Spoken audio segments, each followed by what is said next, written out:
Hellboy 2019 is directed by Neil Marshall, starring David Harbour as Hellboy, Mila Jovovich as Vivian Nimue, Ian McShane as Trevor Broom, Sasha Lane as Alice Monaghan, Daniel Day Kim as Ben Domino, Stephen Graham as Gruagog, Emma Tate as Baba Yaga, and it's produced by 8 people.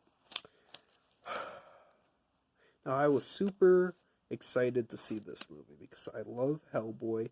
I really like David Harbour. He plays my favorite character in Stranger Things. And Neil Marshall, who really only directs horror movies. So you have this character, Hellboy. Okay, he's from hell, and he fights monsters, and it gets bloody and gross. And you put a director behind the Descent with this, this should have been just an amazing movie, but with the cast I just read of a lot of characters to keep track of, with everyone gets a backstory that's shoved in, like through forced dialogue and monologues, and it's produced by 8 people. 8. Okay? Typically, it's 2 or 3 or 4. At the most 4. But this is 8. So you have 8 different voices saying what Hellboy should do, what should happen, what doesn't make sense.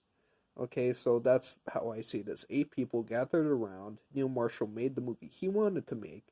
He gave it to the producers. You had 8 people that watched this and are like, you know what? This doesn't make sense. This doesn't make sense. You know what? Hellboy should do this. He should do that.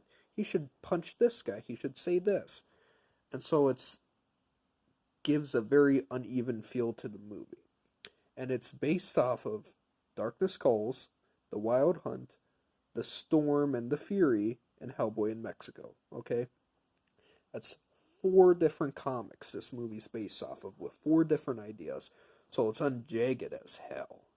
Okay? And the movie starts with in Mexico, and then, it's just kind of back and forth, and he picks up the side characters along the way, and you find out each character's backstory. So Alice, who was kidnapped as a child by Gruagog, and Hellboy burned Gruagog with iron. So now he's not a full-long fairy. He's just kind of in between disappointment.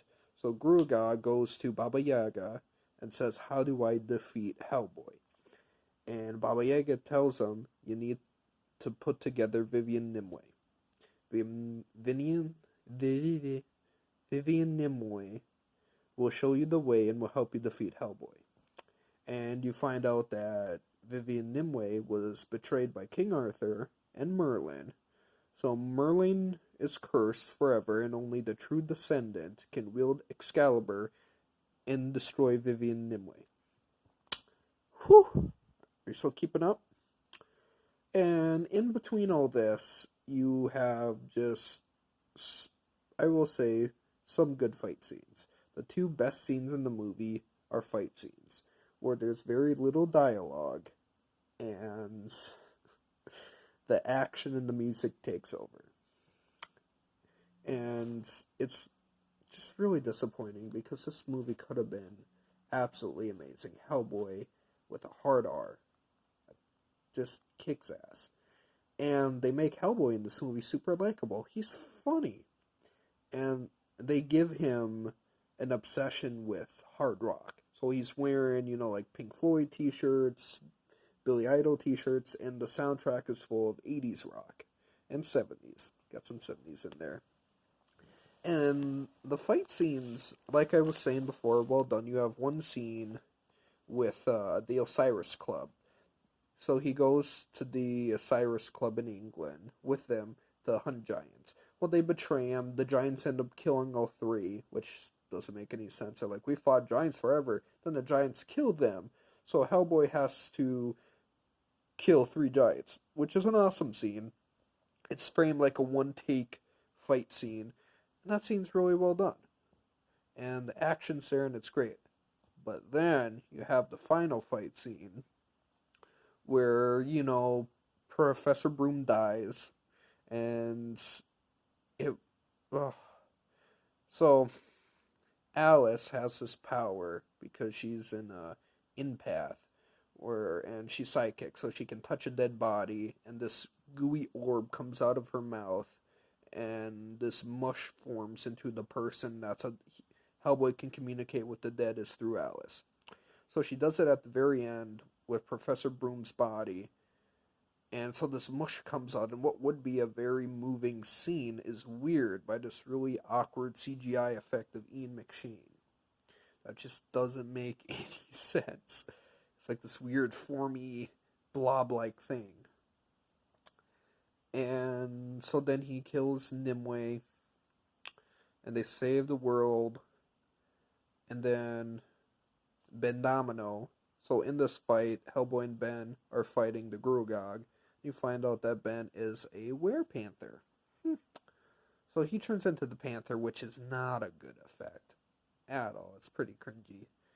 But the idea is cool.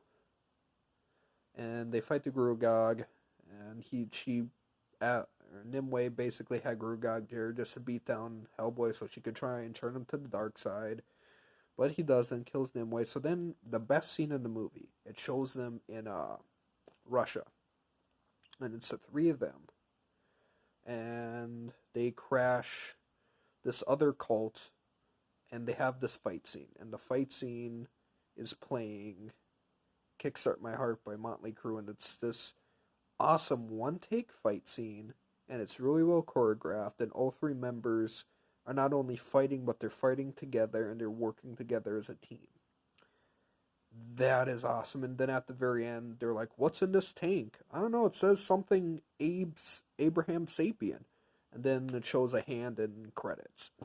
So overall, Hellboy is a mismatched, jumbled movie that it's frustrating to watch because you can see a good movie wanting to come out, a likable movie wanting to come out, but it really never truly does.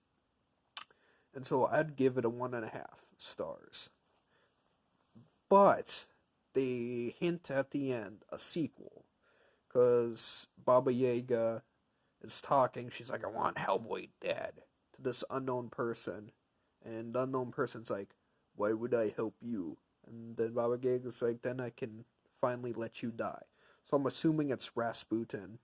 And they're setting up, the future movies, which sadly I don't think are going to happen. Which I feel this is a lesson to producers that just let the director do what they want. If it's on Netflix, give it a watch.